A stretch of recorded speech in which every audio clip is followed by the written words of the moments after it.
اعوذ باللہ من الشیطان الرجیم بسم اللہ الرحمن الرحیم اللہم صلی علی سیدنا و مولانا محمد نبی الامی و آلہ و صحابہ و بارک وسلم صلی علیہ. اباب ذبکار رب کائنات نے لارائب کتاب قرآن مجید فرقان حمید میں ارشاد فرمایا وَقِیمُوا الصَّلَاةَ وَآتُوا الزَّکَاةَ وَارْکَعُوا مَعَ الرَّاکِعِینَ. نماز قائم کرو، زکوٰۃ دو، رکوع کرو رکوع کرنے والوں کے ساتھ. رب کائنات کے پیارے محبوب صلی اللہ علیہ وسلم کی حدیث کتاب شرح مشکوٰۃ شریف جلد نمبر 3 صفحہ نمبر 32 اور رقم نمبر 1691. راوی حضرت جریر بن عبداللہ رضی اللہ تعالی عنہ سے مروی ہے کہ رسالت مآب صلی اللہ علیہ وسلم کا فرمان عالی شان ہے. حضرت جریر بن عبداللہ بیان کرتے ہیں کہ کچھ دیہاتی رسالت مآب صلی اللہ علیہ وسلم کی خدمت میں حاضر ہوئے. وہ بول اٹھے کہ زکوٰۃ وصول کرنے والے ہمارے پاس آتے ہیں تو ہم پر ظلم کرتے ہیں. نبی کریم علیہ السلام نے فرمایا کہ اپنے زکوٰۃ وصول کرنے والوں کو راضی کیا کرو. وہ بولے یا رسول اللہ صلی اللہ علیہ وسلم، اگرچہ وہ ہم پر ظلم کریں، فرمایا انہیں راضی کیا کرو اگرچہ تم پر وہ ظلم کیے جائے. اب آپ اسی پکار بات صرف اتنی ہے کہ زکوٰۃ کا جو حکم ہے وہ رب کائنات کی طرف سے ہے، اور جو لوگ اس کو زکوٰۃ لینے والا جو آتا تھا، جو صحابی لینے والے آتے تھے، اس کو وہ کہتے تھے کہ یہ ہم پر ظلم کرتے ہیں. اصل بات یہ تھی کہ وہ جو دیہاتی تھا وہ اپنی کم علمی کی وجہ سے، اپنی ناسمجھی کی وجہ سے جو ان سے زکوٰۃ وصول کی جاتی تھی اس کو کہتے تھے کہ یہ ہم پر ظلم کرتے ہیں. اب ابھی ذبکار حضور علیہ السلام کے صحابہ حضور کے فیض یافتہ تھے، حضور کی صحبت میں بیٹھنے والے تھے، حضور سے علم لینے والے تھے. حضور صلی اللہ علیہ وسلم نے انہیں جتنے بھی زکوٰۃ کے مسائل تھے سب سے آگاہ فرمایا تھا. وہ زکوٰۃ کے مسائل کو جانتے تھے، وہ زکوٰۃ کے مسائل کو سمجھتے تھے.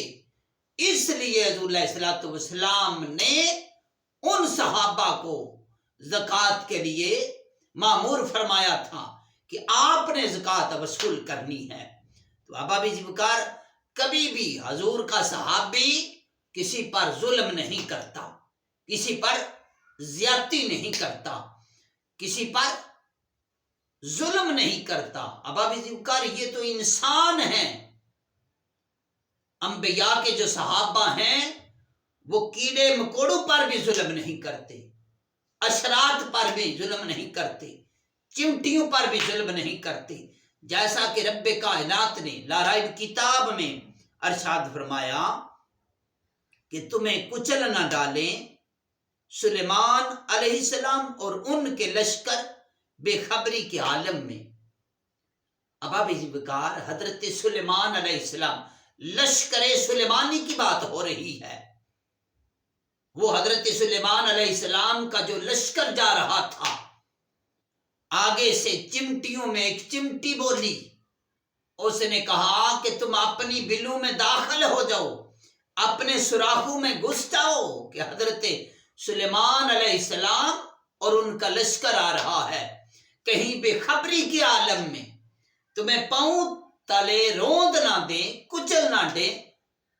اس لیے اباب ذبکار جو اللہ کے نیک بندے ہیں، جو حضور کے صحابہ ہیں، وہ تو ان چمٹیوں کا بھی خیال رکھتے تھے، وہ تو ان چمٹیوں کو بھی دیکھتے تھے، چلتے وقت اتنا خیال رکھتے تھے کہ کہیں پاؤں کے نیچے کوئی کیڑا نہ آ جائے، کوئی چمٹی نہ آ جائے، کوئی روندی نہ جائے، ہم سے بغیر وجہ، بغیر کسی وجہ سے ہمارے پاؤں کے نیچے نہ آ جائے۔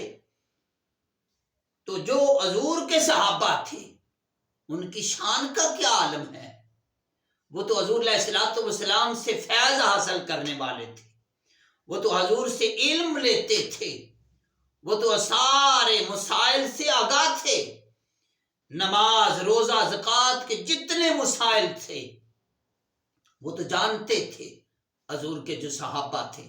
ابا ذوالفقار وہ ہر وقت حضور کی صحبت میں رہنے والے تھے، اس لیے صحابہ کسی پر ظلم نہیں کرتے، کسی پر زیادتی نہیں کرتے۔ وہ دیہاتی جس نے یہ عرض کی اس کی لا علمی کی وجہ تھی، اس کی اپنی نہ سمجھی تھی، کم سمجھ تھا، اتنا جانتا نہیں تھا، اتنا علم نہ تھا، اس لیے اس نے عرض کی کہ یا رسول اللہ اگر وہ ہم پر ظلم کرے تو حضور نے فرمایا ہاں انہیں راضی کرو، انہیں راضی کرو، جو زکوٰۃ وصول کرنے والا آئے اس کو زکوٰۃ دیا کرو، جو عاملین نے زکوٰۃ ہیں ان کو زکوٰۃ دیا کرو۔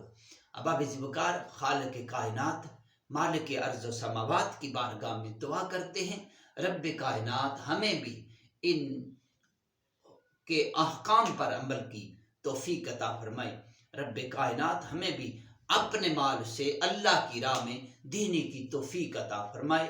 جو لوگ صدقہ خیرات زکوٰۃ دیتے ہیں رب کائنات ان کے مال کو پاک فرما دیتا ہے۔ اللہ تعالیٰ کی بارگاہ میں دعا ہے اللہ تعالیٰ ہماری اس کوشش کو اپنی بارگاہ میں قبول فرمائے۔ والسلام۔